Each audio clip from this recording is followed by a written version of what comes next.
За одоо асуулт ч биш дээ, би нэг санал хэлчихэд. Энэ та нар маань ингээд нэг л баахан ажлуудаа, их хурал дээр ажлуудаа засах нэг юм хийж байгаа царайтай юм оруулж ирээл.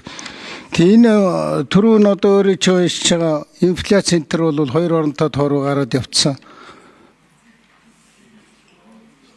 Энэ ард түмний ах амжиргаа ерөөсө бид нар 1000 цаас 1000 хууль 1000 тогтоол батлаад ерөөсө дээшилдэггүй уруудаад байдаг. Энэ хажуучин зэрэгцээ суудсан төсвийн доктортой байдлын нөхдөд мэрэгжлийн үүднээс энийг ингэж өөрчилчих гэхлээр нь одоо үгүй дээ. Ингэж батлахаар сайжирнэ гэдэг юм. Одоо тэгээд та нарын оруулж ирснээр засгийн газрын оруулж ирснээр Монгол Ардын намын бодлогоор одоо ард түмний хэмжиргээ дээшилдэг бол энэ 10 хэдэн жил дээшлэхэр боллоо. Энэ гадаадын зээл тусламжаа хүртэл нэмэгдүүлээд их хурлын гишүүдээр хүртэл өргөн барь.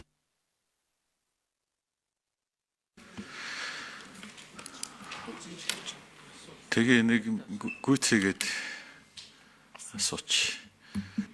Энийг жаахан анхаарал өгмөр байх юм да одоо хэлэхээр хэлсэн болох, хэлэхгүй болохоор улам урууданд ороодох, унах, сүрэх юм руу яваад байна.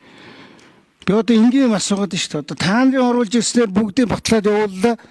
Засгийн бодлогын одоо яг энэ чигт нэгээд дэмжихэд дэмжихгүйг нь хүчнээд гаргаад байгаа байхгүй дандаа. Тэгээд ард түмний хэмжиргээ яаж дээшилж байгаа? Махныхаа өнөө хүртэл зохицуулж чадахгүй. Дандаа зөрчилтэй юм яар. Махны өн зах зээлийн үе зохицуулж болдгоо гэж нэг хэсэг солиорно. Нөгөө хэсэг нь 2500 тонн мах хайцсан гэж хайна.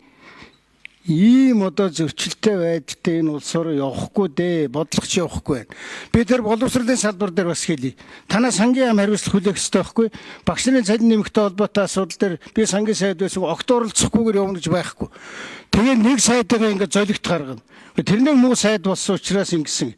Ийм юмнасаа болоод өгөөч. Ажил